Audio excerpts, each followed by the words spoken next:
할렐루야. 오늘도 말씀을 사모하는 우리 성도님들 위해 하나님의 은혜가 충만하기를 기도합니다. 오늘의 성경 통독은 욥기 30장에서 32장까지의 말씀입니다. 오늘은 욥기 32장의 말씀을 통하여 유익이 되지 않는 말이라면 침묵하는 것이 마땅합니다. 라는 말씀으로 은혜를 나누겠습니다. 오늘의 본문 욥기 32장 1절 말씀입니다. 욥이 자신을 의인으로 여김으로 그 세 사람이 말을 그치니. 아멘. 욥기 32장에서 37장은 엘리후의 등장과 변론을 다루고 있습니다. 이 중 32장은 엘리후의 변론의 도입에 해당하는 부분으로 엘리후의 등장과 그의 변론에 임하는 자세에 대하여 다루고 있습니다. 1절을 보면 욥과 논쟁을 거듭하던 친구들은 욥이 스스로 의롭게 여김으로 침묵하였다고 했습니다. 욥의 고난과 관련하여 세 친구는 명확한 증거도 없이 욥이 큰 죄를 지었기 때문에 하나님께 벌을 받은 것이라고 주장했습니다. 그러나 욥은 자신이 이렇게 극심한 고난을 받을 만한 죄를 지은 적이 없다고 강변하였고, 그로 말미암아 그들의 논쟁은 교착 상태에 빠져 지극히 무익한 것이 되고 말았습니다. 아니, 오히려 그러한 논쟁은 욥에게 더욱 깊은 상처를 안겨주고 말았습니다. 그러므로 그들의 논쟁은 더 이상 지속되지 못하고 중단되기에 이른 것입니다. 사실상 욥은 하나님께서도 사단 앞에서 그의 정직함과 순전함을 자랑하실 만큼 의로운 사람이었습니다. 그런 그에게 이런 엄청난 고난이 온 것은 세 친구들의 말처럼 그의 죄 때문이 아니었습니다. 하나님께 원대한 뜻이 있어 사단의 참소를 듣고 그에게 욥을 칠 수 있도록 부분적으로 허락하심으로 욥에게 고난이 온 것이었습니다. 그러나 욥의 친구들은 하나님의 섭리를 오직 현세적이고 기계적인 인과응보적 사고로만 해석하여 욥의 고난의 원인을 죄에서 찾음으로써 욥을 위로하기 위해 왔음에도 불구하고 도리어 무익한 말로서 욥을 더욱 괴롭게 하는 잘못을 범하였던 것입니다. 여러분, 우리는 이러한 사실을 통하여 중요한 교훈을 얻어야 합니다. 그것은 말에 관한 것입니다. 즉, 우리는 우리의 말이 유익이 되지 않을 때는 침묵해야 하는 것입니다. 유익이 되지 않는 말은 유익하지 않는 것에서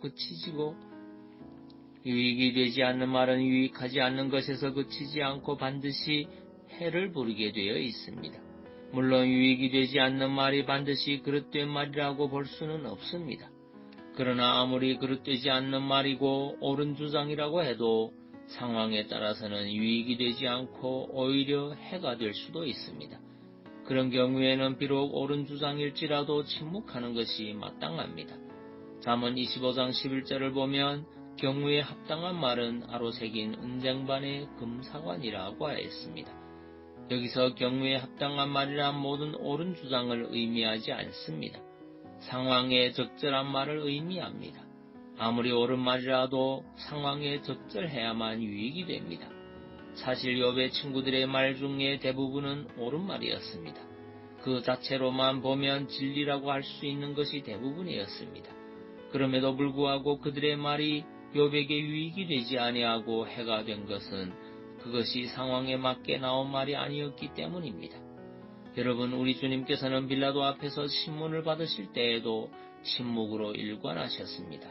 이사야는 이에 대하여 예언하기를 그가 곤욕을 당하여 괴로울 때에도 그 입을 열지 아니하였으며 마치 도수장으로 끌려가는 어린 양과 털 깎는 자 앞에 잠잠한 양같이 그 입을 열지 아니하였도다고 하였습니다.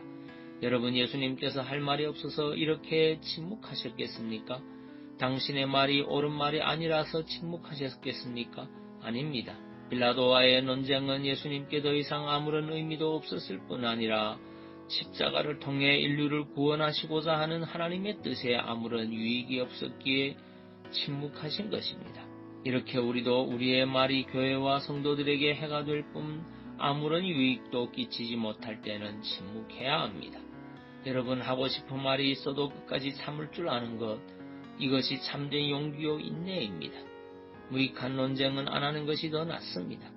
그것은 사람의 마음에 깊은 상처를 남기며 화목한 대인관계를 깨뜨리고 끝내는 상대방으로 하여금 끝없는 좌절과 절망감에 빠지게 하는 독소입니다. 탈무드에 보면 침묵은 어진 자를 더 한층 현명하게 한다. 그러므로 어리석은 자는 침묵이 얼마나 귀중한 것인지 헤아릴 수 없다라고 했습니다. 실로 무익한 말보다는 침묵이 훨씬 가치가 있습니다. 여러분은 이를 명심하여 경우에 합당한 말만 하고 무익한 말은 삼가시기 바랍니다. 말을 하다가도 그것이 무익한 것으로 보일 때는 즉시 중단하시기 바랍니다. 그러나 어리석은 변론과 족보 이야기와 분쟁과 율법에 대한 다툼을 피하라. 이것이 무익한 것이요 헛된 것이니라. 아멘. 기도하겠습니다. 사랑의 주님, 유익이 되지 않는 말이라면 침묵하는 것이 마땅함을 고백합니다.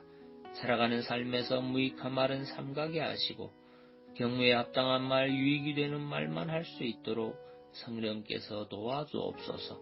그리고 질병으로 고통받는 심령들을 예수 그리스도 이름으로 치유하여 주옵소서. 예수님 이름으로 기도하옵나이다. 아멘.